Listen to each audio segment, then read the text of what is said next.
Et donc, le Rav, oui, Une question. Quand on parle allez-y. du monde, est-ce qu'on inclut tous les êtres humains et la nature? Qu'est-ce que le Rav Kook, pour lui, le monde, c'est quoi? C'est Oilem, c'est-à-dire les gens, ou ça inclut également tout ce qui se passe autour? La réponse, Mhm. c'est tout ce qui se passe autour. C'est-à-dire tout être revient à une pulsion qui l'amène à son créateur, qui l'amène à l'infini, donc ça entraîne une évolution générale de tout le cosmos. Okay. Très bien. Et donc on peut dire que la teshuva que nous faisons consciemment quand nous avons un péché que nous devons réparer, on peut dire c'est une dérivée de la grande teshuva cosmique. Ok, très Voilà. bien. Je vous en prie. Je continue donc, je dis ici donc dans le texte du Rav Kook, En haolam davar omed al matzav echad kim holechu mitpateach. Le monde n'est pas une chose qui tient dans une situation fixe, mais c'est quelque chose qui va en se développement. Vaitpatruta amitit ashlema. Et le développement véritable et parfait, mukhrachati leavilo et abriut agmura, et doit obligatoirement lui amener la santé totale, achomrit baruchanit, aussi bien matérielle que spirituelle, veit avi et or chaye a teshuva ima, et l'amènera la lumière de la vie de teshuva avec elle. Voilà. C'est donc, étant donné que le monde se développe, il se développe donc finalement vers sa santé, dans le sens le plus large du terme, et donc ça amènera la teshuva.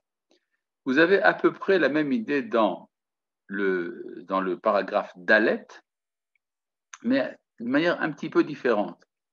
Ce que dit le Rav Kook, c'est que l'évolution du monde a pour origine la teshuva. C'est ce qu'il dit ici dans le paragraphe Dalet. Ruach ha-teshuva, merachef ba'olam. Le souffle de la teshuva plane dans le monde. Vehu noten lo et ikar tziviono utrifat itpatruto. Et c'est lui, cet esprit de la teshuva, ce souffle de la teshuva, qui lui donne l'essentiel de son caractère et qui le pousse à son évolution. Ouvrir besama vous me'aden oto, par l'odeur de ses parfums, il le sublime.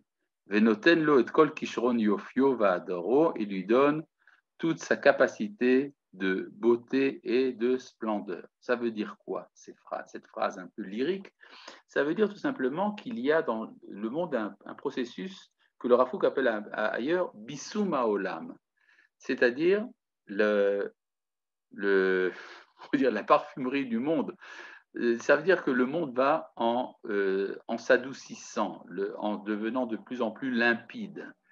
Et donc, on ne peut pas juger de l'état du monde actuel en fonction de critères qui étaient valables dans un temps archaïque. Et donc, le monde va de plus en plus vers sa teshuva. Donc, vous voyez bien qu'en fait, le Rav Kook a repris ici dans le paragraphe Dalet à peu près ce qu'il a dit dans le paragraphe Gimel. Maintenant, dans le paragraphe He, nous allons voir que c'est quand même, il y a aussi autre chose. Il y a ici une critique de l'entêtement. C'est quoi l'entêtement? Ha'akshanut, l'entêtement.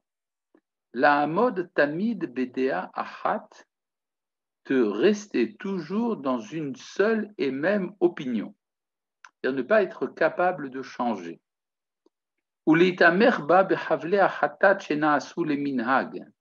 Et de s'y attacher avec les cordages du péché qui sont devenus une habitude.